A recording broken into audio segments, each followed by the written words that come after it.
नमस्कार, R9 news देख रहे हैं आप और मैं हूं आपके साथ हितेंद्र।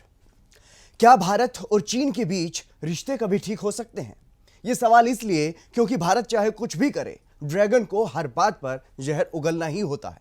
बात चीन तक ही होती तो भी चल जाती, लेकिन भारत की सरकार की मुश्किलें बढ़ाने के लिए विपक्ष भी आग में घी का काम करता है। कांग्रेस नेता राहुल गांधी गलवान घाटी पर हुई घटना के बाद से लगातार मोदी सरकार को घेरने का काम कर रहे हैं।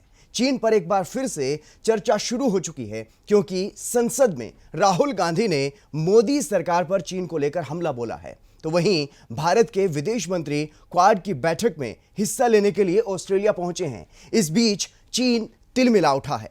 पूरा मामला इस रिपोर्ट में देखिए।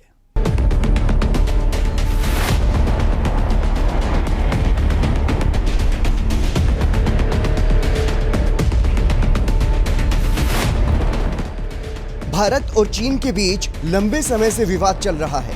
इसका खामियाजा भी दोनों ही देशों को भुगतना पड़ रहा है। दोनों देशों के रिश्तों में सुधार आने की अभी कोई गुंजाइश भी दिखाई नहीं दे रही है, क्योंकि चीन अपनी करतूत से बाज नहीं आ रहा है। पहले चीन ने भारतीय जवानों के साथ हिंसक झड़प की, अब पैंगोंग में भी पुल निर्माण की सैटेलाइट तस्वीरें सामने आई। वहीं अरुणाचल में भी कब्जे वाली जमीन पर चीन ने गांव तक बसा दिए, ऐसी रिपोर्ट्स तक सामने आती रही। इसके अलावा स्थानीय लोगों के अपहरण की खबरें भी सामने आ रही हैं। इन तमाम मुद्दों को लेकर लगातार विपक्ष भारत की मोदी सरकार को घर में ही घेरने का काम करता रहा है। हाल ही में बजट सत्र के दौरान संसद में कांग्रेस सांसद राहुल गांधी ने मोदी सरकार पर जमकर भड़ास निकाली।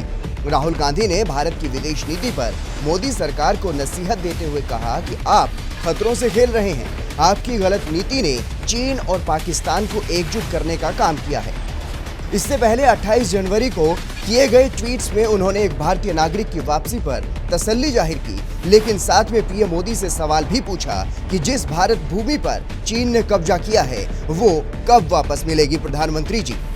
इसके बाद 3 फरवरी को एक ट्वीट में उन्होंने लिखा कि चीन ने पहले हमारे देश की जमीन पर कब्जा किया और अब हमारे नागरिकों का अपहरण और टॉर्चर किया जा रहा है। मोदी जी चुपचाप अच्छे दिनों का इंतजार कर रहे हैं। शर्मनाक। विस्तारवादी नीति पर चलने वाले चीन ने भारत के खिलाफ एक बार फिर से जहर उगला है। भारतीय जमीन पर कब्जा करने वाला चीन भारत को घेरने का कोई भी मौका नहीं चूकता। हर मोर्चे पर हिंदुस्तान को नीचा दिखाने की कोशिश करने वाले चीन ने अब क्वाड की बैठक को लेकर सवाल उठाए हैं। चीन इस बैठक को लेकर के तिलमिला गया है। क्वाड की बैठक से एक दिन पहले ही चीन ने कहा कि अमेरिका समेत ये चारों देश शीत युद्ध की मानसिकता रखते हैं। चीनी विदेश मंत्रालय के प्रवक्ता झाओ लिजियान ने ये कहा कि चीन गठबंधनों के बीच टकराव पैदा करने के लिए विशेष गठबंधन बनाने के खिलाफ है। दरअसल क्वाड की चौथी बैठक का आयोजन ऑस्ट्रेलिया में किया गया, जहां ऑस्ट्रेलियाई पीएम स्कॉट मॉरिसन समेत भारत, ऑस्ट्रेलिया, जापान, अमेरिका के विदेश मंत्री इस बैठक में शामिल हुए।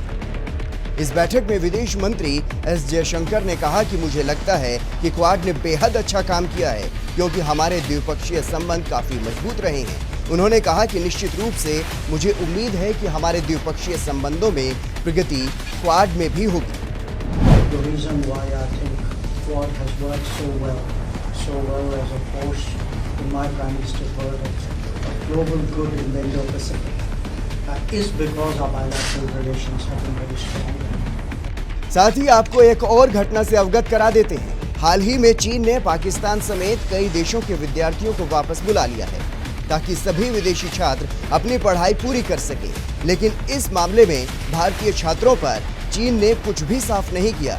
इस तरह इन तमाम घटनाक्रमों से आप अंदाजा लगा सकते हैं कि चीन भले ही क्षेत्र में शांति की बातें करता हो, लेकिन भारत और चीन के बीच शीत युद्ध जैसे ही हालात बने हुए हैं। हालांकि चीन की चुनौती और विपक्ष के सवालों पर देश के आर्मी चीफ जनरल नरवणे ने हाल ही में साफ किया था कि LAC पर स्टैंड ऑफ दिखाता है कि हमारे बूट ऑन ग्राउंड हैं और हम अपनी अखंडता और संप्रभुता की रक्षा कर सकते हैं।